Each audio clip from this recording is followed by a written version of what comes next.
Alright, hey everyone, welcome to my channel. This is Ethan at Chart Fitness. Today we're going to be talking about emotional intelligence in the context of addiction. And if you haven't checked out my channel before, I'm a personal trainer that helps people get over addictive behaviors as well. And so let's start with what emotional intelligence is.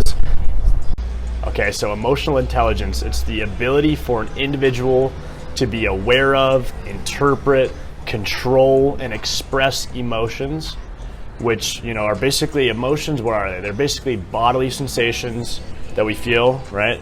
It's very somatic. It's influenced by either the external environment or our own internal environment as well. We can actually create and think of our own emotions, which is kind of scary but also powerful at the same time. So there are an array of emotions we experience on a daily basis, and there isn't a clear dichotomy by which to judge these emotions as far as defining them as good as or bad, because we know you can't really have the light without having the dark. So every emotion we experience is pretty necessary. So shocker, we're very complex creatures, and often the physiology of separate emotions might actually be identical or very similar, but the way we frame them or think of what they mean could totally change the context and the interpretation of what the emotion does to us. For instance, whether it's felt positively or negatively.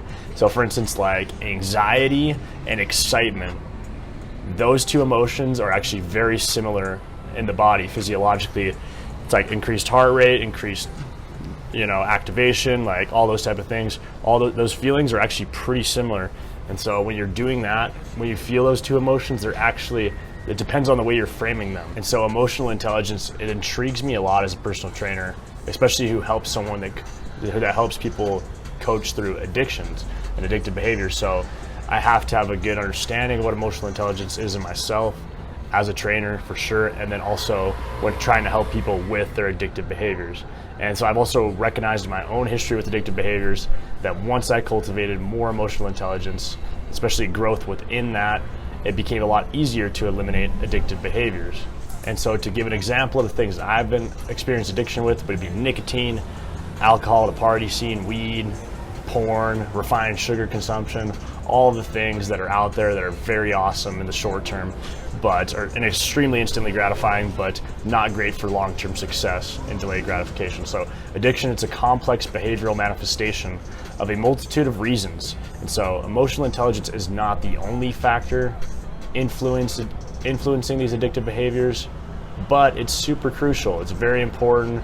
In fact, there's a lot of studies, peer-reviewed literature and science, systematic reviews that show those that demonstrate deficits in emotional intelligence are the ones that are associated with more addictive behaviors, especially things like eating disorders and substance abuse disorders. So what constitutes as emotional intelligence? So within the field of psychology, there are 5 elements of emotional intelligence. And the guy that really kind of kicked this all off, his name was David Goleman. He's PhD in psychology. He has done a lot of research on emotional intelligence. He wrote a book on it. And so the 5 elements out there of emotional intelligence are empathy, social skills, self-awareness, self-regulation, and motivation. And so what has been observed to develop the foundation of emotional intelligence is mindfulness, resilience, and compassion. And this comes all from the literature within the psychology of emotional intelligence. And so some people might have genetic propensities toward possessing higher emotional intelligence. Maybe they have better resilience, better compassion, mindfulness, like inherently.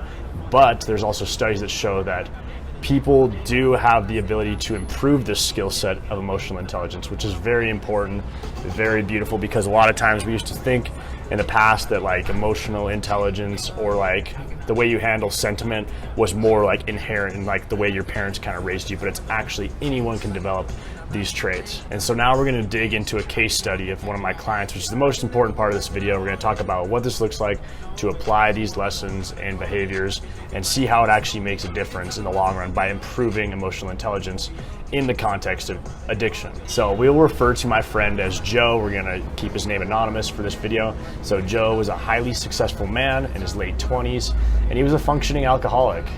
He innately had high levels of social skills, motivation, in regard to the elements of emotional intelligence. He was empathetic as well, But as far as self-awareness goes and self-regulation goes, he didn't really have that.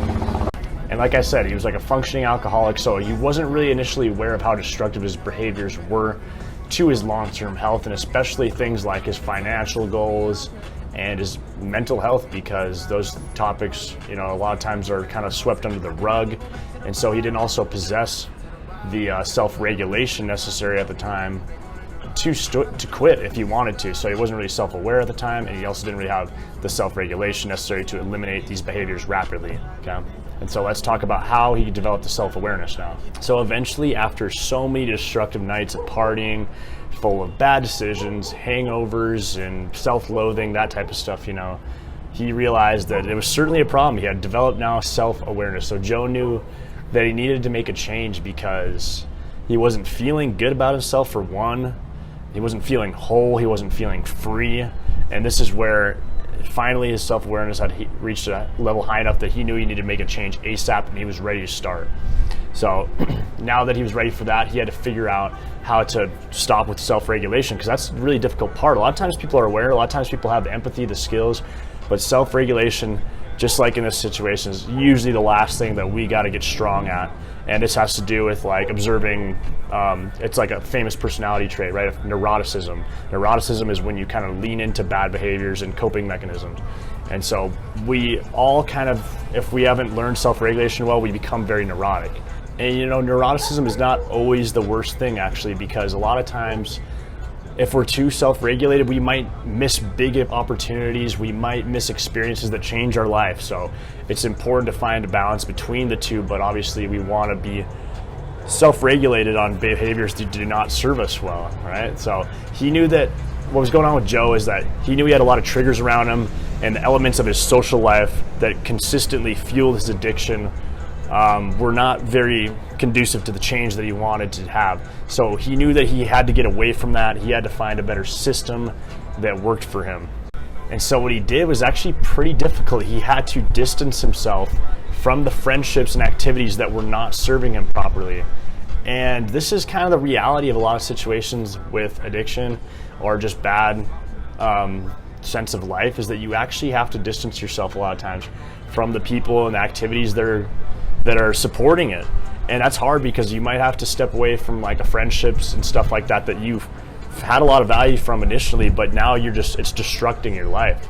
And so he had to separate from that, and he found a personal trainer, which is me, addiction coach Ethan Etchart, and we got started. We got things turned around, and I'll talk about what we did next. So remember, self-regulation, it becomes way easier to practice in an environment that supports positive change, positive energy, like all that type of stuff, okay? And so the mentorship adds another level of support that cements the development of these healthy behaviors. So having a personal trainer, being in an environment that was more supportive, being healthy, is what helped Joe really make some big changes moving forward and allow his self-regulation to get a lot stronger. So how do we do this? So what we started doing, you have to remember that developing the self-regulation, it requires the cultivation of those three parts of emotional intelligence, which is resilience, mindfulness, and compassion.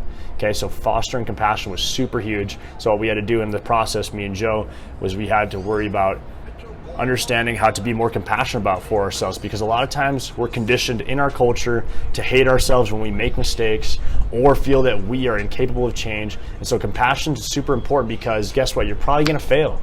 And in a lot of things that you're going to do in your life, you're going to fail. And especially in the addiction recovery process, you're not going to have amazing success just quitting right now.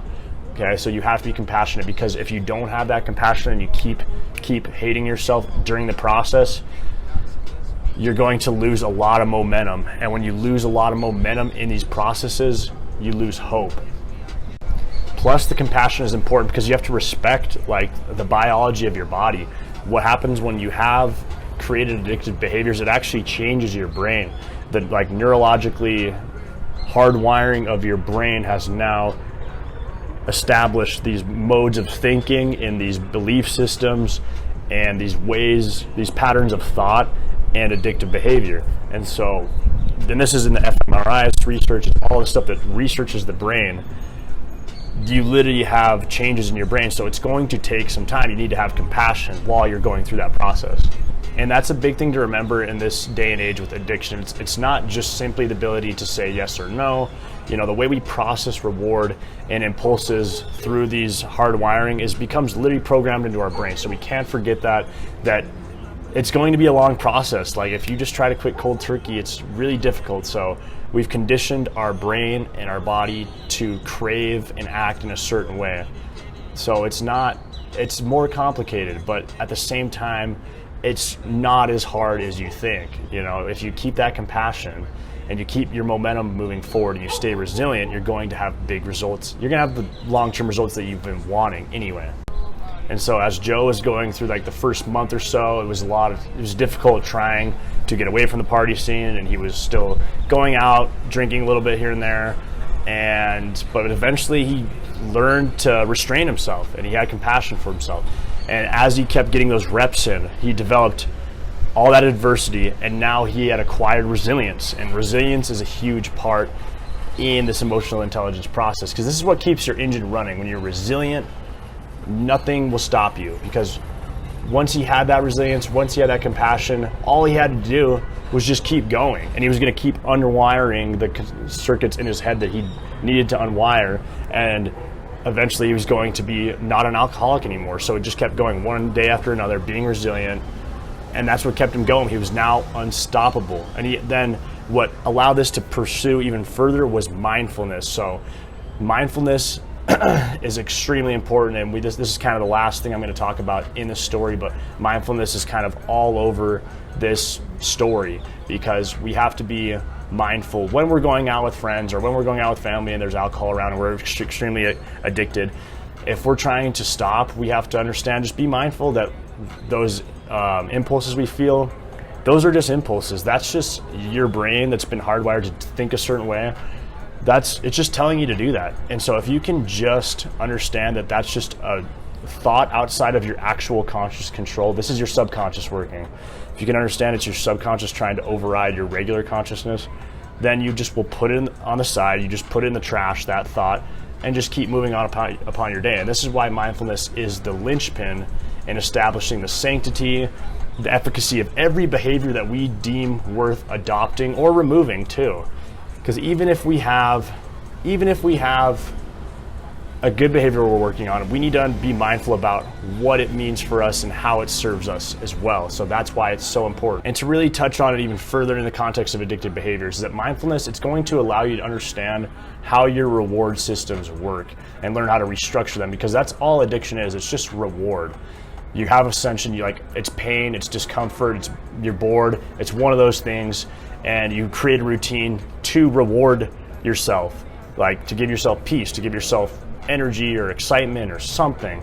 That's what it does. And a lot of times those patterns of action become, just stuck into our subconscious, and they're not even actually saving us anymore at all. And so that's why the mindfulness is important again, because we have to understand that how we interpret reward. And so we need more holistic approaches. So what do we do with him? What do we do with Joe to have a more holistic approach to reward? Okay, so let's talk about that now. So how did we restructure reward with Joe? Because we made some huge changes.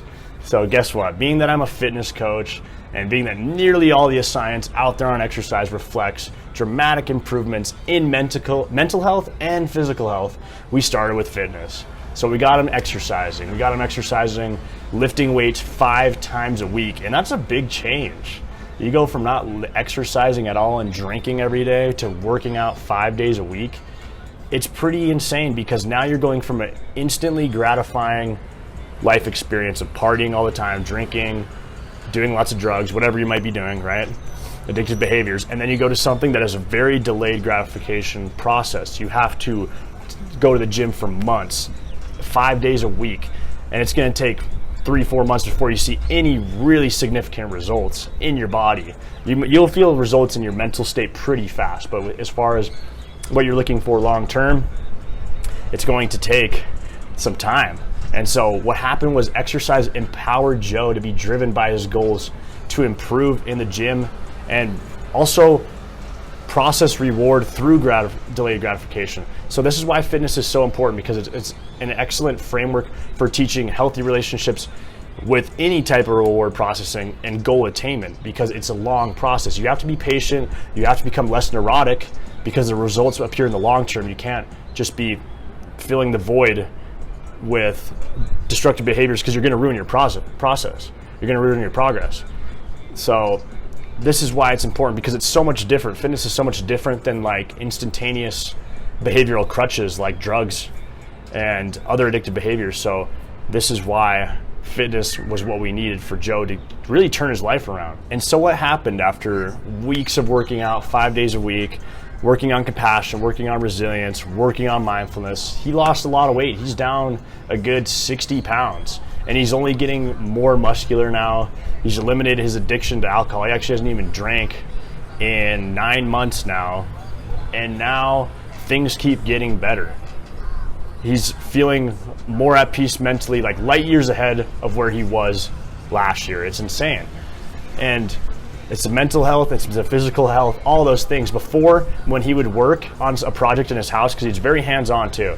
He like builds like tables or whatever. He like does the flooring, anything with his hands. He says now he works 3 times faster than he did a year ago. 3 times faster.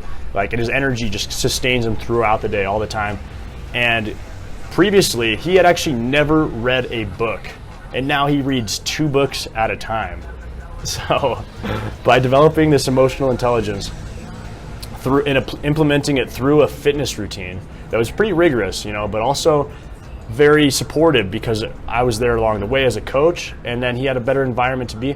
He's now just thriving, and he can't be stopped now, because these behaviors are sustaining now for months and months. His momentum is just way too high, way too powerful, and his support system around him fosters growth. And this is what it takes to, this is why it's important to develop emotional intelligence in the context of addiction. And so thanks for watching this video again by Ethan Etchart. That's me. This video was a demonstration, an explanation of how strengthening emotional intelligence is very important in the context of addiction.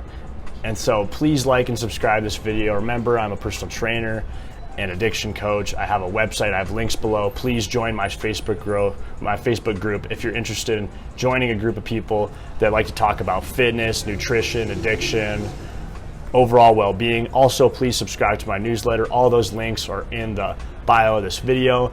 And so if you know anyone or someone who's looking to eliminate their addictive behaviors and destructive vices, tell them to check out this channel. Tell them to give it a like, give it a subscribe, share it with your friends and family, and follow me on Instagram at Ethan Etchart, or you can email me at ethanetchartfitness@gmail.com. All right, thanks again. Watch and subscribe. Appreciate it. Stay tuned for the next video.